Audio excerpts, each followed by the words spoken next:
Baik, bismillahirrahmanirrahim. Assalamualaikum warahmatullahi wabarakatuh. Mas Rijal, apa kabar? Mudah-mudahan baik ya.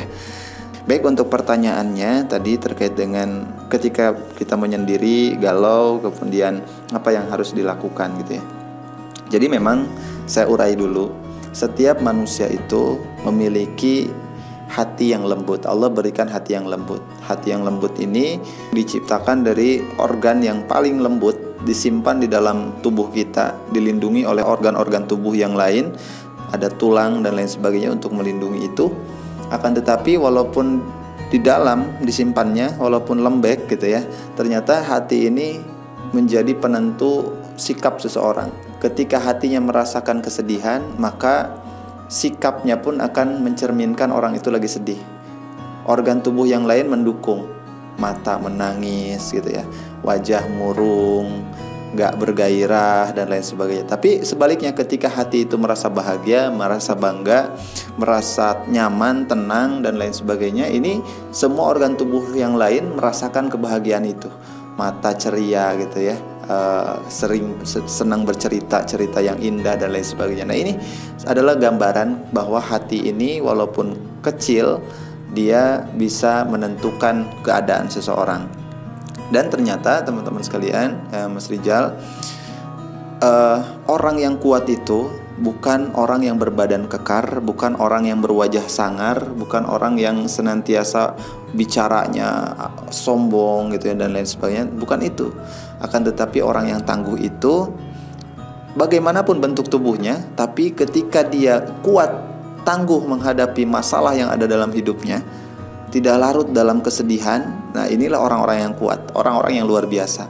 Kan ada ya orang yang sangar, tapi ketika dapat masalah sedikit, oh luar biasa gitu, galaunya luar biasa, bahkan sampai ada yang bunuh diri dan lain sebagainya. Berarti ini orang yang gak kuat, orang yang hatinya itu lembek selembek-lembeknya, bukan orang yang kuat walaupun badannya kekar.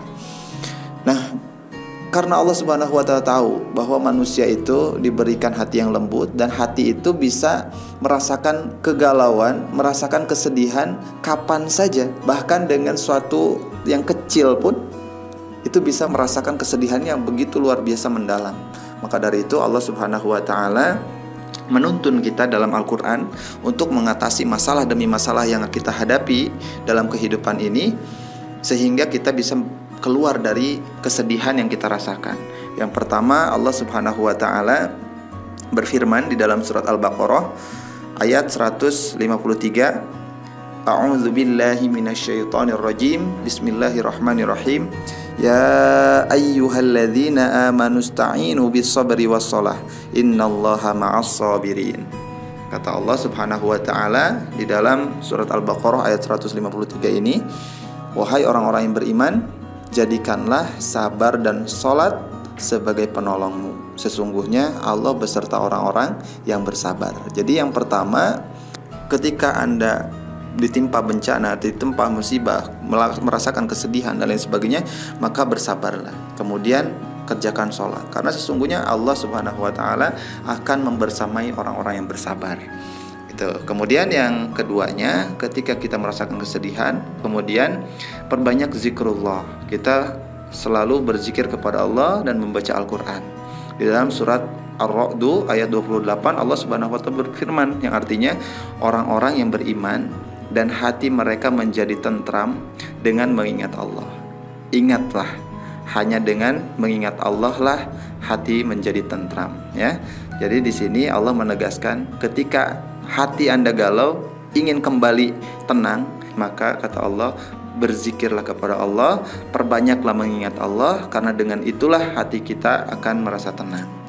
Kemudian yang ketiganya, mencoba untuk melakukan hal-hal yang bermanfaat, agar diri kita menjadi sibuk, menyibukkan diri dengan sesuatu hal yang bermanfaat, suatu hal yang positif. Karena biasanya kegalauan itu karena angan-angan kita, yang pengen ini, pengen itu dan lain sebagainya, tapi kita gak gerak-gerak.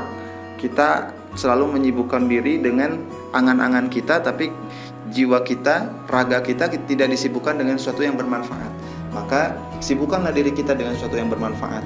Contohnya dengan ngaji Quran, ya kan, dengan sholat, atau misalnya kita berkomunitas, komunitas yang baik, kita mencari ilmu, kemudian kita belajar bisnis. Selama itu baik, nggak apa-apa, kita sibukkan dengan, sesuaikan dengan hobi kita, tapi hobinya yang bermanfaat. Ketika kita mau belajar usaha misalnya, kita pelajari usaha itu, tapi jangan melupakan Allah. Ketika waktunya sholat, walaupun kita menyibukkan banyak waktu di belajar usaha, waktunya sholat kita sholat, waktunya baca Al-Quran, kita baca Al-Quran dan lain sebagainya. Itu adalah hal-hal yang positif yang harus kita lakukan.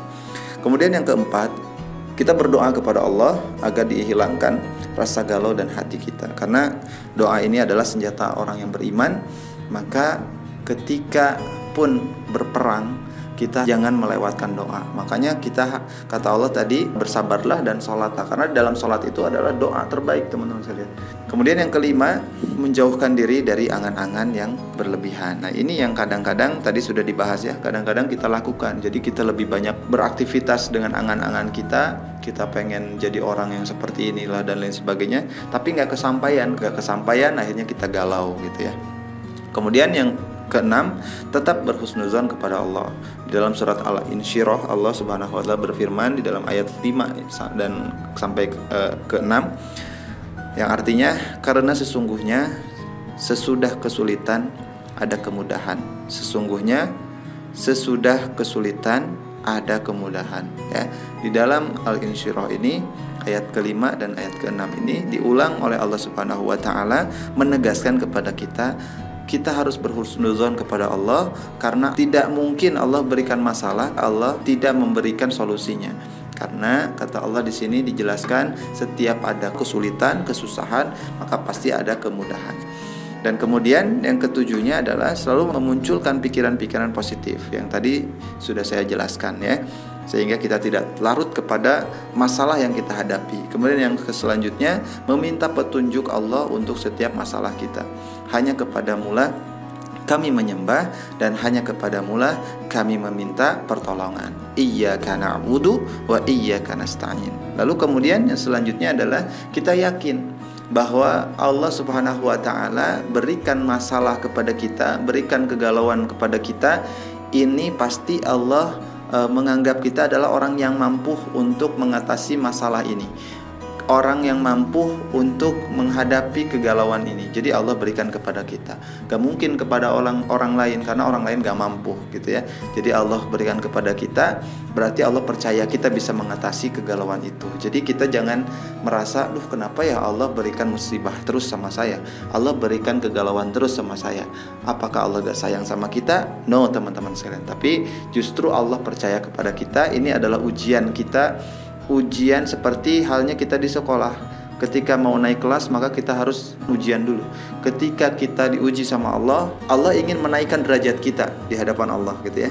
Ketika kita lulus dari ujian ini, maka Allah akan naikkan level kita di hadapan Allah. Nah, ini luar biasa ya teman-teman sekalian.